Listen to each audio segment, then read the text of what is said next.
నమస్తే. ఇప్పుడు మీరు చూడబోతున్న వీడియో ఖచ్చితంగా మీకు ఉపయోగపడుతుంది, నచ్చుతుంది కూడా. మరి మీకు నచ్చిన విషయం నాకు తెలియాలి అంటే ఈ వీడియోని మీరు లైక్ చేయాలి, షేర్ చేయాలి, అలాగే మన ఛానల్‌ని సబ్స్క్రైబ్ చేయాలి. మీ సపోర్ట్‌ని నాకు అందిస్తారు కదా! ఓకే. ఇప్పుడు వీడియోని స్టార్ట్ చేద్దాం. నమస్తే. Welcome to our channel. నేను పద్మిని. ప్రస్తుతంతో పాటు ప్రముఖ ఆధ్యాత్మికవేత్త, వాస్తు జ్యోతిష పండితులు, లలిత ఉపాసకులు, వాస్తు జ్యోతిష శిక్షణ నిపుణులు బ్రహ్మశ్రీ నానాజీ పట్నాయక్ గారు మనతో పాటు ఉన్నారు. మాట్లాడదాం. సార్ నమస్తే సార్. శ్రీమాత్రే నమః. సార్, మన్యు సూక్తం అనేది మనం వింటూనే ఈ మధ్య కాలంలో బాగా వినిపిస్తూ ఉంది. అంటే శాస్త్రం చదువుకున్న వాళ్ళకి, ఇందులో ఉన్న వాళ్ళకి అయితే తెలుసు, కానీ యూట్యూబ్ వచ్చిన తర్వాత సామాన్యులకి, నార్మల్ వేరే రంగాల్లో ఉన్న వాళ్ళకి కూడా తెలుస్తూ ఉంది. మన్యు సూక్తం వినటము అనేది చేస్తుంది. ఆంజనేయ స్వామికి సంబంధించినటువంటి సూక్తం. ఏంటి సార్ ఈ మన్యు సూక్తం అంటే? ఏ సందర్భాల్లో మన్యు సూక్తాన్ని వినొచ్చు లేదా చదువుకోవచ్చు? ఈ విషయాలు సార్. పరమేశ్వరుడికి సంబంధించినటువంటిది, ఆంజనేయ స్వామికి సంబంధించిన మన్యు సూక్త పారాయణం అండి. ఇది సర్వసాధారణంగా మొండి పనులు ఉంటాయి చూసారా కొన్ని, అంటే బాగా బలమైన శత్రువు, మనం ఎదుర్కోలేము అన్నప్పుడు ఆ యొక్క పరమేశ్వరుడు, ఆంజనేయ స్వామి సంబంధించిన అంటే ఈశ్వరుడు మరియు ఆ రుద్రుడు ఆంజనేయ స్వామి కలిసిన ఈశ్వరాంశే అంటారు కదా, ఈశ్వరాంశాలు, ఆంజనేయ స్వామి. దానికి సంబంధించినటువంటి సూక్తం ఇది. అయితే ఇది సర్వసాధారణంగా నేను చాలా మందికి సజెస్ట్ చేసినప్పుడు ఎటువంటి వాళ్ళకంటే, నేను మన్యు సూక్తం కానీ, చండీ కానీ, ఇవన్నీ ఎవరికి చెప్తుంటామంటే సర్వసాధారణంగా జ్యోతిష్ శాస్త్రంలో కుజుడు శని కలిసి ఉన్నారు, దాంతోపాటు రాహు కూడా వచ్చి చేరాడు, ఆ మహాదశలు వచ్చాయి.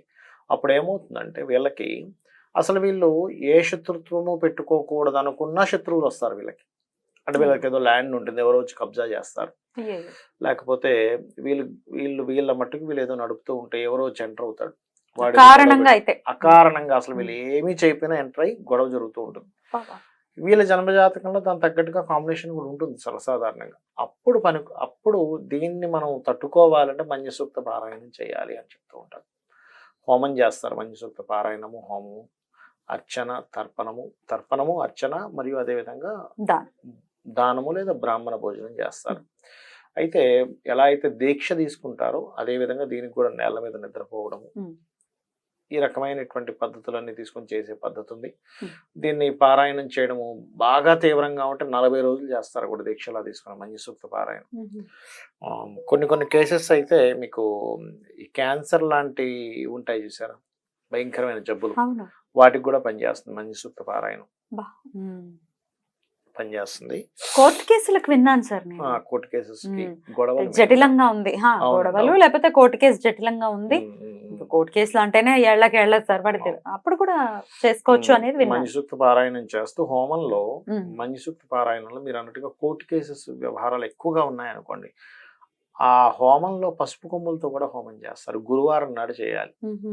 ఇప్పుడు రకరకాల కేసెస్ ఉంటాయి కదండి. ఇప్పుడు ఉదాహరణ ఎలా అంటే, ఇప్పుడు రోగాలు ఉన్నాయనుకోండి, మన్యు సూక్త పారాయణం శనివారం రోజు చేయాలి హోమం. కోర్టు కేసెస్ ఉన్నాయనుకోండి, గురువారం నాడు చేయాలి ఈ పసుపు కొమ్ములతో.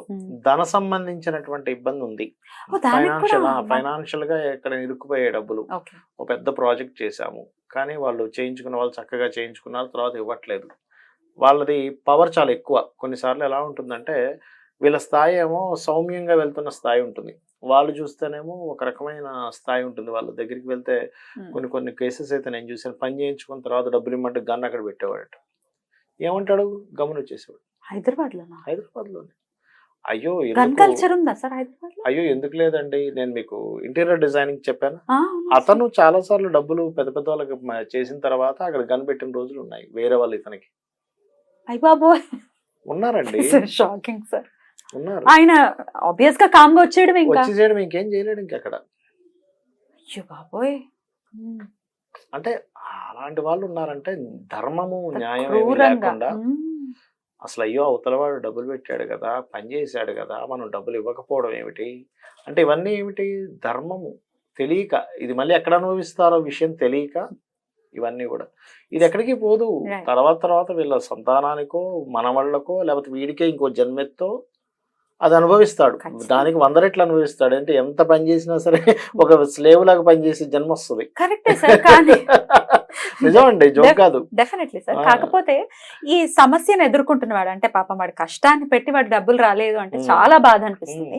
వాడికి ఇప్పుడు శిక్ష పడకుండా నెక్స్ట్ జన్మలో అని అంటే ఈ బాధపడిన వాడికి ఓపిక ఉండదు, లేకపోతే నమ్మకం కూడా సడలుతుంది కదా అంటే సార్. ఒకటి దానికి ఎట్లా ఆన్సర్? ఇప్పుడు ఎలా ఉంటుందంటేనండి, ఒకటి ప్రతిదీ కూడా ఆ, ప్రకృతిలో వెంటనే రిజల్ట్ ఇచ్చేది ఉండదు. ఇప్పుడు ఒక విత్తనం వేసాము, ఇప్పుడు పండు రావాలంటే రాదు. రాదు కదా. అలాగే ఒక వ్యక్తి ఒక సిగరెట్ తాగాడు, ఇప్పుడు క్యాన్సర్ రాలేదు కదండి, అసలు నిజమేనంటారా? సిగరెట్ పిట్టి మీద రాసింది తప్పు అంటే ఎలా? Correct. Smoking is injurious to health అంటాడు, ఎక్కడండి అసలు నిరూపించండి చూడండి అంటే అట్లా ఓ 10 ఏళ్ళు వరుసగా తాగితే అప్పుడు కనిపిస్తుంది లోపల రిపోర్ట్ లో. ఇది అలాంటిదే. ఇది కూడా అలాంటిదే. ప్రతిదీ వెంటనే రిజల్ట్ ఉండదు. వేలు పెట్టాం అగ్నిలో వెంటనే కాలుతుంది, కానీ వెంటనే అన్ని ఉండవాల. ప్రకృతిలో ఇమ్మీడియట్ రిజల్ట్ ఇచ్చేది ఉంటుంది, ఒక టైం తీసుకుని రిజల్ట్ ఇచ్చేది ఉంటుంది. ఇమ్మీడియట్ గా వాళ్ళకి బుద్ధి రావాలి అనే తత్వం ఉంటుంది చాలా మంది ఉంటుంది, ఉంటుంది, కదా. అప్పుడు ఉంటుంది. అప్పుడు మనల్ని మనం ఎలా సమన్వయపరచుకోవాలి నిజంగా? ఇమ్మీడియట్లీ immediate వాళ్ళకి గా. ఎఫెక్ట్ కలగాలంటే నేను చూసి చెప్తాను చూడండి. దశమహా విద్యలు చేస్తారు చూసారు ఎవరైనా, ఇమ్మీడియట్లీ రిజల్ట్ తగులుతుంది వాళ్ళకి. మనం ఇందాక సిద్ధేశ్వర భారతి గారి గురించి మాట్లాడుకున్నాం చూసారా. ఒకసారి ఏమైందంటే అతనికి ఒక ఎయిర్పోర్ట్ లో ఒక దగ్గరికి వెళ్తున్నారు ఆయన.